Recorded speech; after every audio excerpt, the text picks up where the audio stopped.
Let's talk jamming. What are we jamming on, Jay? What are you jamming on right now?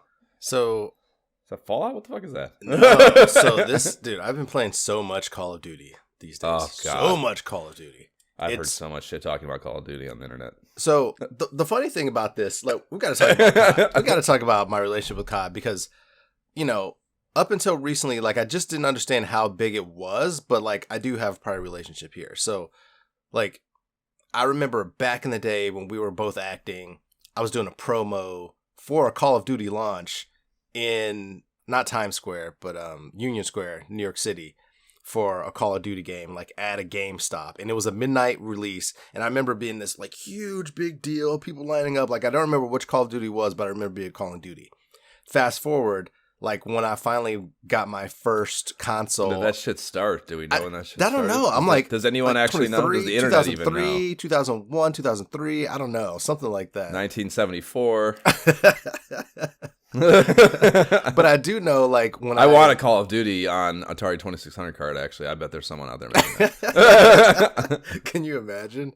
Oh my gosh. Little sprites. Just give me the little joystick. I'll test it. Combat. It's just combat, but a different hero, sprite. Give me the branding and it'll sell. It'll sell. But yeah, man, so I remember that experience being like a big deal. And then when I finally got my first adult console again, like, cause like, I didn't buy a console after, leaving high school again until the Xbox One, like Call of Duty Ghosts was one of the first carts I bought. And like, this game is great. Like I always play Call of Duties, but I always play the campaign because I dipped my toe in the PvP years ago, got wrecked, realized I wasn't good at it. And I was like, forget it. But like now that I've spent so much time playing Halo and other things like that, it's like, why would I not, just spend that time playing COD instead? So I've played Warzone, which is like the battleground version, so I've played a lot of it. But man, the zombies mode is so much fun. It's like, it's so different. Like when I think of Call of Duty, I immediately used to think of like the war experience. But like clearly there's been different kinds of campaigns and different kinds of like, I don't know, combat experiences you can have. But now with zombies, it's like I often feel like I'm playing The Walking Dead when I play zombies, because it's like me, a couple friends, like just rolling around. It's just a different experience that, like, I don't know, they've done a great job of expanding the game, because clearly you can go get that normal like war quote unquote experience and like extractions and all these other things. But they've never just added played so it. much to Oh it. no, that's a lie. I played I don't know where or how, but I did play like 17 seconds of it one time. Who knows when. I feel it's weird. I have it associated with a very specific time of my life when I lived on 29th and 3rd in Murray Hill. So like I don't know why. Like again, it's like I have no like. It's not like I picture myself playing it at that apartment. It's just when I think of the memory of Call of Duty, that is the place in the world where I am, and I don't have an explanation for that association. But yeah, I've never really played it. But the idea of playing a 1-for-1, like playing, like one of the coolest things about Skyrim to me was, and it was such a poorly done part of it, but just the concept of being part of a full army that's actually engaged in a battle and just being one soldier in that act or in that event. Yes. While a full like strategic thing is happening that you are supposed to be contributing to is a really appealing idea to me, especially when it gets into, I'm sure they have put, I don't know, I guess I shouldn't say I'm sure, but I would hope, given the branding for this game and what they market themselves as, that they have put a great deal of effort into emulating is maybe the wrong word, but reenacting actual battles. I would hope that they have taken actual battles and like done the homework to make that really happening the way it happened around you and given you agency to participate in that. And that is an appealing idea. I just don't want to walk around and shoot shit, especially on a flat screen. If they put it in VR, I might be interested. That would be cool. Of like if you actually like if you actually could be part of, again, that historical historically significant thing happening. Like, that's a really cool idea. But again, it's just not the way it is built now. It's just you're just walking around. It's just like every other shooting game ever. No, it's actually not. Like, it has the best mechanics, the best gameplay. Like, I've clearly I play a lot of shooters, and like this is the best in terms of like graphics, gameplay, story, all of that. Like, and when you're playing with multiple people, it's just what all I could ever ask for. Because you have your classic PvP where we're all shooting each other. We're like, you know, on different opposing squads or whatnot. But then like something like zombies, where you might have mercenaries out there, just like you would in like The Walking Dead or something, human mercenaries, but you're also going to have zombies like on your ass all the time that you got to just be ready for, you know, and have different strategies for. And like, I don't know, it's really fun and really well done. It's also interesting too, like they've expanded into, actually, I'm going to hold that thought, because to also respond to your other point, there's actually a lot of games where you are really one part of like this historical battle that's happening. Like some of the Assassin's Creed. I'm not saying it's like some revolutionary idea. I'm sure there's been a bunch of it, but again, had done the homework to make it that's legitimate, what I mean. Yeah, and not just some half-assed. Yeah, like this is quote this unquote just happens supposed to be. Yeah, we're there, and we have the same trees. Like, it's not, you know, it's not. I mean, like again, like the actual strategic components of it. You know, like I remember, like there is a D-Day one for Call of Duty for sure, right? I've seen that before. I think so. I haven't played it. Yeah, I haven't played that, but yeah, that'd be cool. I actually just watched. There's a little short film about the only photographer. I wish I could remember the name of it, but the only photographer that did he survive? Maybe no, he didn't survive. I don't think. But the only photographer whose footage, actual moving footage, is really survived and made it out into the ether from the Omaha or Utah Beach, I think, landing on D-Day, and the filmmaker goes back to the beach with a local tour guide and matches up shots and shows you where they were and where people were standing and shit in the footage of, again, this is like actual documentary footage of, like, you know, that idea, I'm sure that kind of stuff was used for that. Well, no, I just mean like, that's crazy. All, you know, Vietnam, there's a ton of like that's the first war where it really became a prolific thing, where there was a ton of this. But like the idea of being a fucking photographer, what kind of maniac like agrees? I mean, I know they get a gun too, but that's not, you know, they're worried about, especially like in World War II, dude, like the cameras, they have Bolexes. So like, it's not like they're fucking, you know, it's still a mobile camera, but how clunky could they had to have been? Like, it's just, there's no way for you to keep yourself alive, basically. There's no way for you to focus on self-preservation at all. You know, just like, what? I cannot believe that a human being ever agreed to it's do gotta it. Be like, be smart, soldier. Like, yeah, you be smart. What do you say? I mean, you can't even, there's just no, I don't even, who knows? That's a whole, I can't believe war happens at all. When I watching that shit, it's just like I cannot believe him. I can't believe any. I know there's just no way. I'd be like, nope, leaving. Like, I don't care what the consequences are. I'm not doing that. That's not. You're an idiot. We're all idiots. If you think anyone who's willing to do this, we're all idiots. Like, I'm not participating in this dangerous activity. I won't ski, Jay. Like, I'm with you there. I'm not. That makes me a coward. Whatever. Like, I'm just not. Like, I have. Like, I don't know. I guess the thing is, I don't know. I think 18-year-old Josh might say a little different. Precisely right. Yeah. Exactly. When 18-year-old kids are too. That's why it works. That's why that system works. If they sent fucking 35-year-olds into war, there'd be a real problem with making it work. If the king is 18, we're all fighting. Like, what they say to us? We're going to war, boys. Right. Yeah. That's exactly the answer. Yeah. That totally changes the entire fucking thing. If you're talking to 18-year-olds, are just dumb as fuck and will accept anything. I will say, like, one of the things, because I don't really enjoy the idea of like a really historical war. Like, if Call of Duty's main thing was kind of like recreating World War One, World War II. I don't know why I can't say World War III. You know, whatever. Obviously, there's not a World War III yet, but like historical wars. I wouldn't really. There's probably people on the internet that would argue with you, Jay. But well, sure.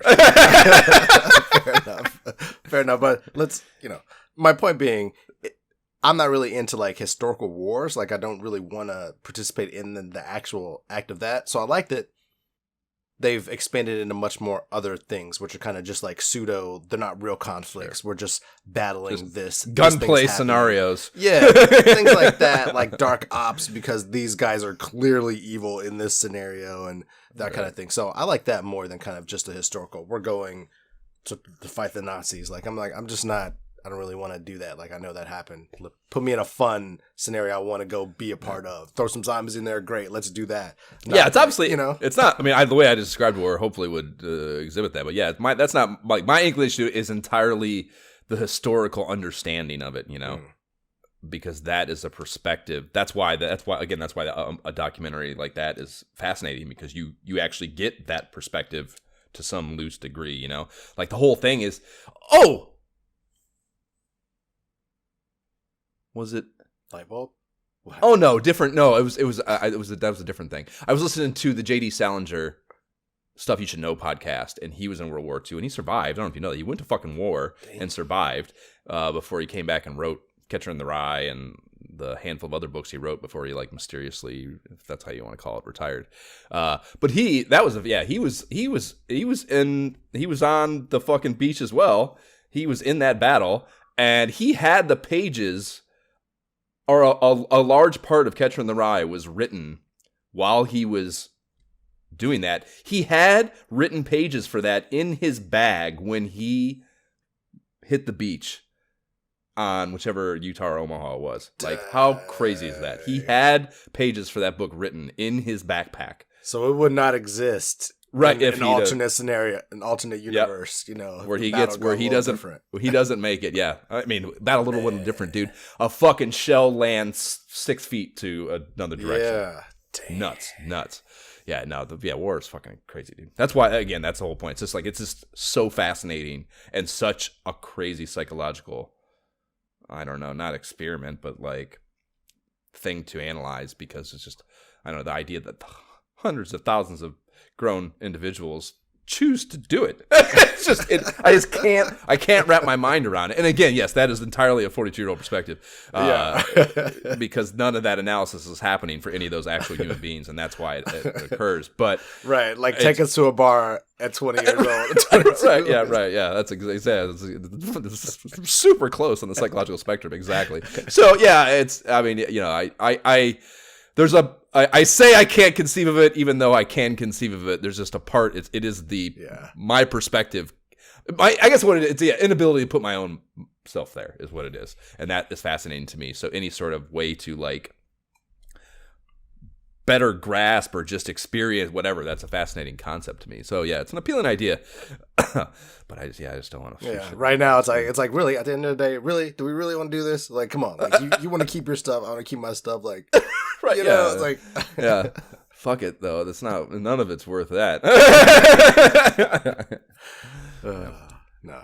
Okay. All right. So Call of Duty. Yeah. So lots of that, and then wrapping up Starfield. Trying to wrap it up. So much left, and then Halo Infinite. It feels like feature complete now. Man, they kind of have. It's funny.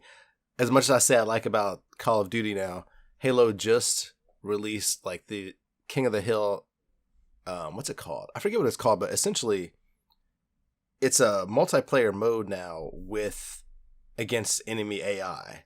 Kind of like the Horde coming at you, similar to like Call of Duty, where it's like, hey, instead of just other people, other human beings, you're just fighting against hordes of AI with other human beings, which is kind of what I always wanted to begin with, So I kind of don't like that it's only tied to a King of the Hill mode at the moment, which is, it's cool. I kind of like it. I think it's called Fire Team. Yeah, that's the name of it, Fire Team.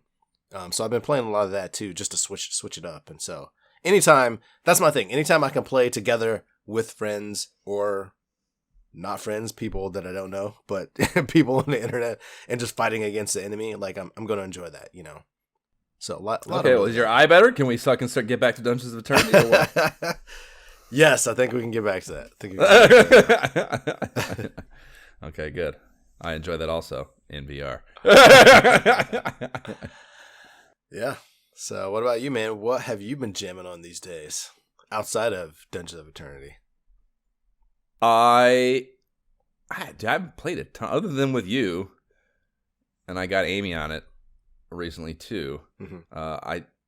That was kind of, it was before this because I figured out, and I don't think I'd done this yet on the last episode we recorded, but I figured out how to play.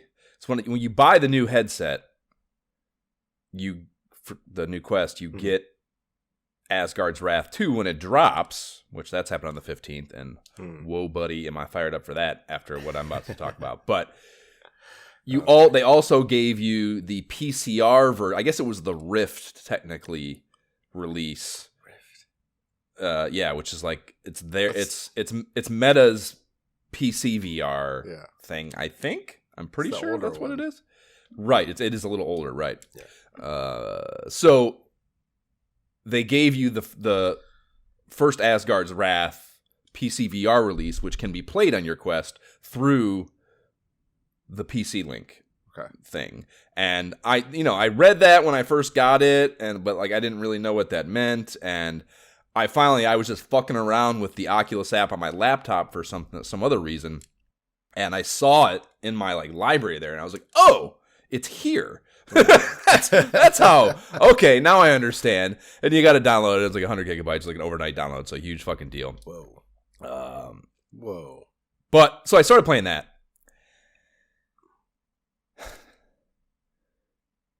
I've been asking you when those dildos were going to put out the next Skyrim for years.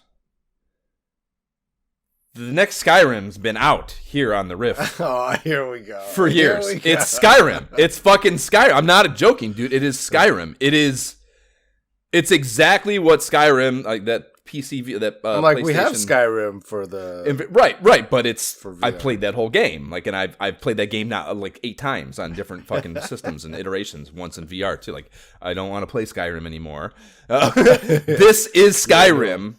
And all its fucking, all that I want, it's like, and that's what makes the Bethesda games have those, it's just that, like, quest tree is just something, they figured out the quest tree thing, the key that hooks you so well. And this has all that, all those, like, fetch quests and, like, tangent things, just but, like, starfield. Done well enough to want to do them, even though they're pointless. Like, that shit is all in here. And also it has this there's 2 mechanics to it. You have this normal first person, very like just Skyrim, like all those games are. But there's also this God mode thing. Like that's the whole premise is the story with Asgard's Wrath is Loki.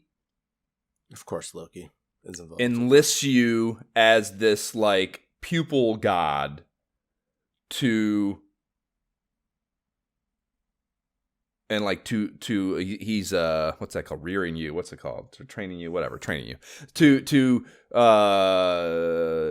be able to contend with all these gods in the thing. And that's the funny thing about, like, I've always told you I don't give a shit about Norse. This game is I know all of it now. I know all of the fucking Norse mythology lore. I know Hel. I know Tyr. I know like Thor's deal. I know fucking all of them now. I know it all because there's a codex in this, and one of the fucking missions is completing the codex. So I read every single thing in the codex. Sounds like you're playing Hades. Carry on.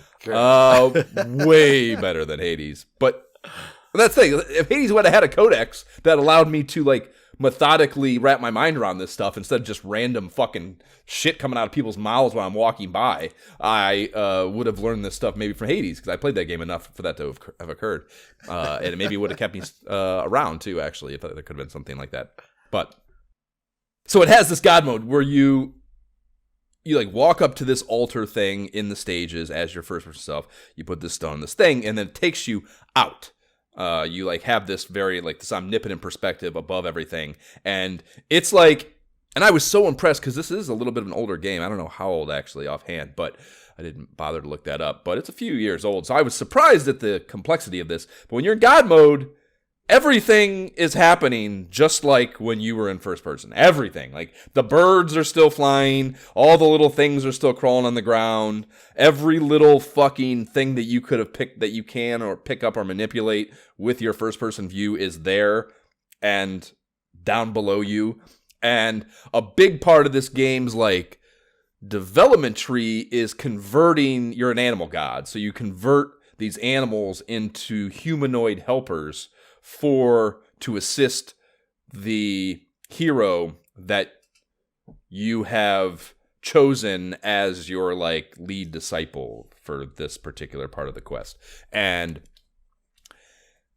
there's, I think, maybe 12 of them, and there's like a fucking shark, there's a fucking turtle, there's a fucking wolf, there's a bear, there's a bull, and they all have, each one has, in addition to their own fighting abilities that they will like contribute and act as a companion when you're battling, they also have like a puzzle solving tool. So when you're out in the world, and you can just hot swap between these things once you have them in your inventory, basically, to any one of the other animal companions, and you need to use them in all sorts of different ways, that they're additional puzzle solving mechanic to deal with all those side quests and shit that you encounter and collectathons and what have you that you bump into in first person view. So that's kind of like the rough deal of it. And you're going around, like the whole thing is you're going around, and there's each one of these gods, it starts with tier, and like the hero that you play with in the first planet, Midgard, has this vendetta against Tyr because Tyr has kind of went rogue and just started fucking up villages and stuff, and he leveled her entire village and killed her family and shit. So she wants to kill Tyr, and so you're helping her do that. And you go through this whole first Midgard planet and all these different parts, and battle your way through in first person shit, whatever. And then have to hot swap out to that god mode all the time to like.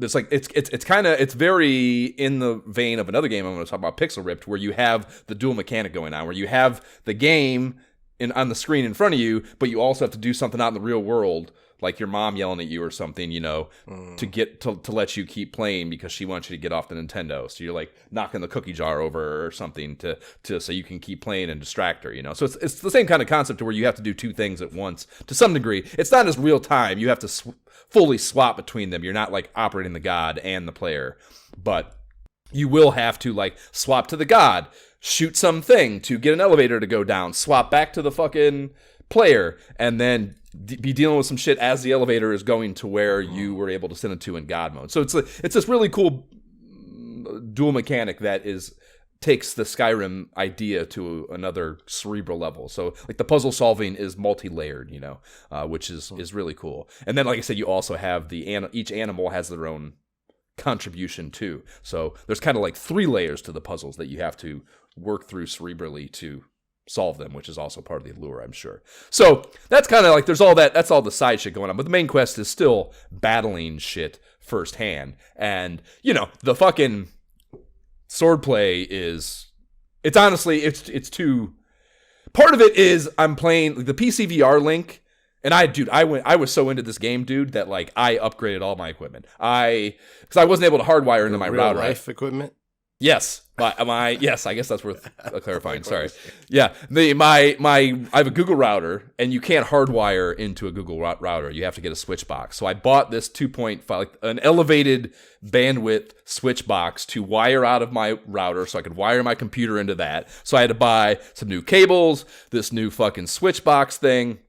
And then, so now that the whole purpose of that is to increase my Wi-Fi link capabilities, because I'm running a game that is not built for the Quest. It's like I said, it's a huge game. So when I first had it, it was crashing a bunch and shit because it wasn't built for that. And I'm not alone in that. I was reading on the internet. That's part of the problem with that, which that will be the great thing actually about Asgard's Wrath 2 is that's built for the Quest natively. So that will run much better, thankfully. So that was very frustrating, of course. So yeah, I upgraded all my equipment, and it does run better, but I found out my network card on my laptop is actually the bottleneck now. It's only a 1 gigahertz, a 1 gigabit, or whatever network card on my fucking expensive ass gaming laptop. So I bought all that shit. And it doesn't do what I paid for it to do, really, which would give me a 2.5 gigabit connection, but whatever. It was still better. It was still better with the upgrade. So yeah, I did all that so to increase my my quality of life play experience. That's how into it I was. And dude, the fucking, like, the boss battles, dude. Like, the boss battles, you come out of, you have to, you, like, get into them in the first-person view, and then you are, like, transported out to the god mode to battle these gods that are, like, stomping around villages, dude. And you have to, it's like this, I sent you guys the one against hell. Like, you're using this bow to deal with shit. And in both cases, both the first two big boss battles, dude, I got down to, I'm pretty sure, one more hit and I'm dead. And, like, they are long, dude. They are like 10 minutes of VR battles, dude. It's like the most intense thing I have ever done in a game. It is just, in a gaming setting, it is just, it's the same level of, like we talked about, we always go back to Doom 2016. But Doom's, even a Doom 2016 VR battle, those arena battles are still only like, you know, if they feel long as fuck. Yeah, but they're only a couple minutes. So these fucking battles are like 10-minute deals, dude. And like, holy shit, were they it just felt so fucking epic. You know, I can't even begin to convey like how such a good job of, and that's what it is. It's supposed to be these battles between two gods. It's supposed to feel like the most incredible epic thing that's ever happened. And it fucking as far as a gaming thing could feel, holy shit, did they come close? Did they achieve that? It's so fucking good. And yeah, I mean, you don't even know that was the thing, especially that first one. Like, I didn't even know it was coming. I didn't look up any video. I had no idea that was happening. I'm like going through this, you know, I get to the village and like I see the god. He's like stomping around the village and he's talking some shit to me at times. Like there's like an exchange and you know you're building towards something here. But I had no idea that I was going to get into the battle and then be transported out to God mode automatically and have to battle this thing as a god, you know, and like it turns him into just a normal sized player, but there's a whole village down below you in flames with people running around and screaming, and the little hero that you were controlling is like down there fucking talking shit and stuff. It's just so, it feels so fucking cool and good. I just could not believe it, dude. So yeah, I played that was probably early last week. This was maybe 2 weeks ago that I found this. I played probably 80 hours. I beat it on Friday night. It's like, I could not stop fucking playing it. It was so fucking good, and I cannot wait for the second one. It's got to be so good. It's just got to be so fucking good. Nice. So yeah, there's those boss battles, and there's a handful of those at the end of each of the planets. There's 4 planets you got to work through, and there's also a different type of boss battle where you again go to God mode, but you're actually no, you're not in God mode in this case. It just kind of feels like it, but they're like these war machine, like you're basically in both cases where you do this, it's kind of like a King of the Hill thing where you find this machine and it's above a battlefield, and there's in the first case it's Hell's army is trying to invade Asgard or some shit, and there's like this, a door gets open and all these soldiers keep pouring in, and it's a little bit railroad, and there's kind of like 3 tracks and there's 3 gates in front of you, and you have like some sort of like super weapon of some kind in both cases that can fire down on this battlefield, and the way you control it is they clunkify it up by, you have one lever that moves your crosshairs vertically, another lever that moves it horizontally, and then another lever that you have to pull to actually fire. And it's hard. That doesn't sound... Yeah, it's that, but it's built that way intentionally to, otherwise this would be cake, because you would just fucking kill everything. So like there's these 3 different things coming in, and there's like catapults rolling in that you got to like deal with, and those take multiple hits, but the soldiers are always coming, and if they get to the gate they bash the gate down. So you're like, it's one of those like multi-level, like there's multiple things going on. It's just, it makes you juggle a bunch of shit mentally and prioritize things in the moment of what you can let happen and kind of leak while you deal with a bigger problem, and then go back and finish off that thing that you were kind of ignoring for a second, you know? So it's like it's a real cool, again, kind of just real-time boss battle decision tree thing that the last one outside Thor's tower, dude, I was fucking cussing up a storm on Friday night. It was so fucking difficult. I was like, and like, so yeah, so I think I didn't get to it, but with the swordplay stuff, it's very good, but my connection wasn't always great. So it made it, you get cheated sometimes basically because of some connection shit. And I was like, fuck this. I'm not losing things here. So you can kind of nerf the combat all the way down to some degree. So I did that. So most of the first person battle stuff was pretty easy for me.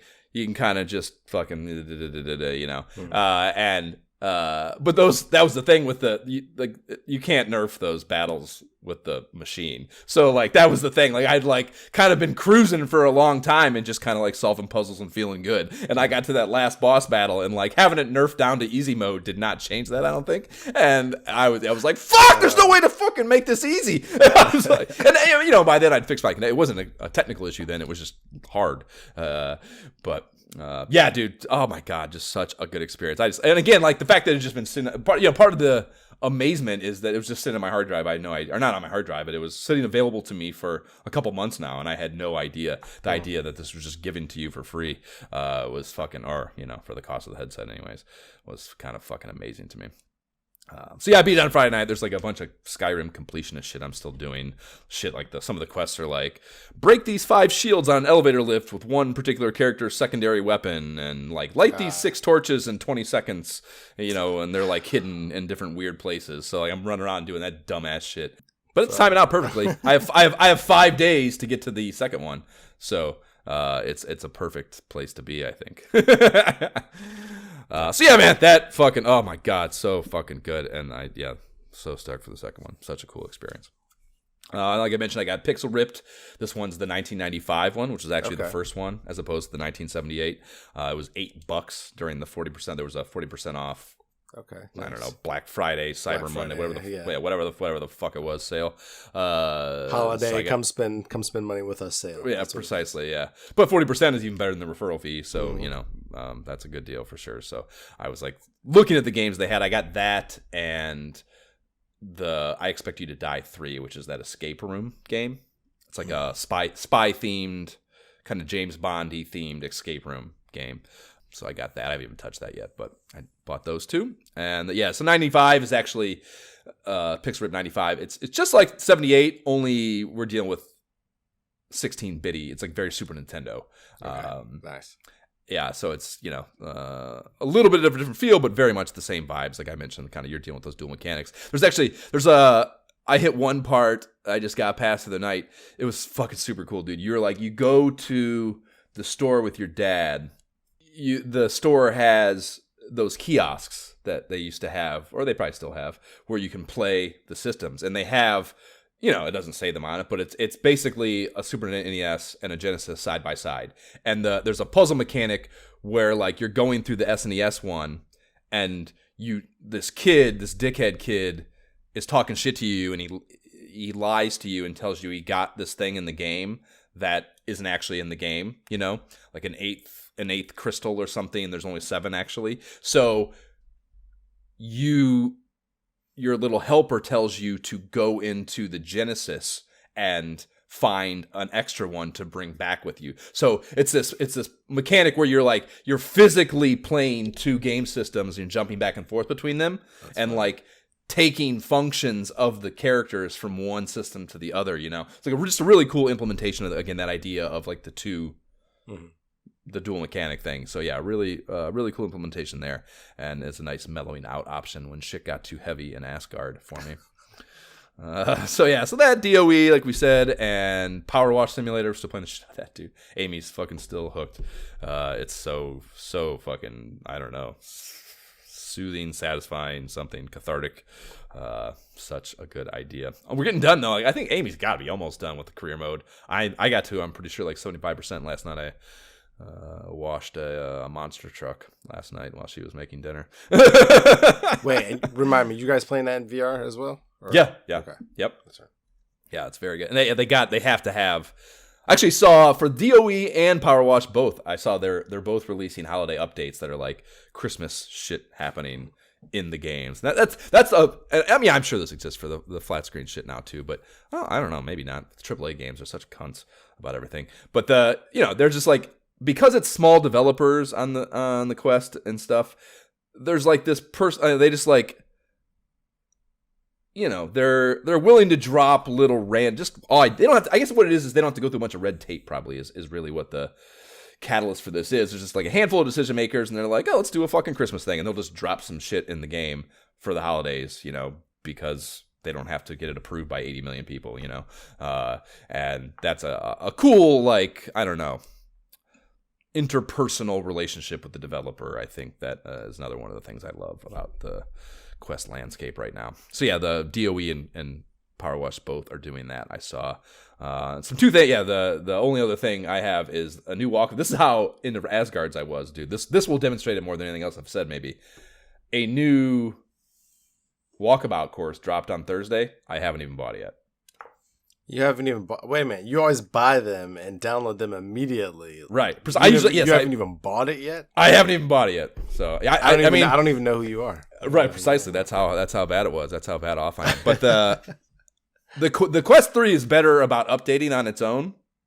So it is probably, all I have to do is probably click on it. That's probably part of the reason that I didn't think to buy it, is because I don't have to deal with that shit with the 3. Where it, if you don't go in there and tell it necessarily, especially haven't used it for a while, if you don't go in there and tell it to download and update the new version of the game, it won't be there to buy when you go in. You have to do an update. So, but the 3 is great about doing that shit on the back burner while you're not using it. So. It'll be there whenever I get to it. But I hear it's cool. It's like, I don't know, Meow. Do you know what this is? Meow Wolf? Does that mean anything? Do you know what that is? Meow Wolf. Meow Wolf. Not Wolf. Wolf. Not unless it's like a Pokemon character.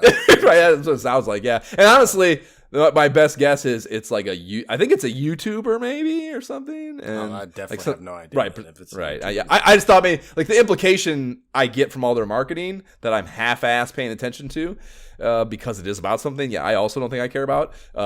Is that this YouTuber might be so big that your kids knew who they were and talk about it, was my slight guess, but. No, we don't I don't let the kids like run wild on YouTube anyway. So that's probably good. That's good. That's very smart. Now I'm so curious. I'm like, what are we even talking about? Yeah, like I said, it's like it seems like a very colorful. Like I was reading it. Of course, it's fucking great. Everything I've read about the course is great. But it seems like there's some mechanics. Very, I don't know, very colorful. Colorful is the only word I can think of. Just like a very intense. I'm like looking it up now. I'm like, what is this? I have no idea. What is it? What does it look like? Yeah, it's bad when you look it up and you still can't figure it out. That's how you know. A, you're old, and B, it's some shit you don't care about. Okay. This looking at it, I'm like, yeah, this still means nothing to me. Yeah, that's that. My kids might mention this. I don't. That is a certain age for sure. It's like I can't even. It's like Jab when he's talking about Instagram. He's like, I look at it and I honestly can't decipher what I'm looking at. Like I don't know how to use it. It's not intuitive to me. It's past me, or I'm past it. However you want to look at that.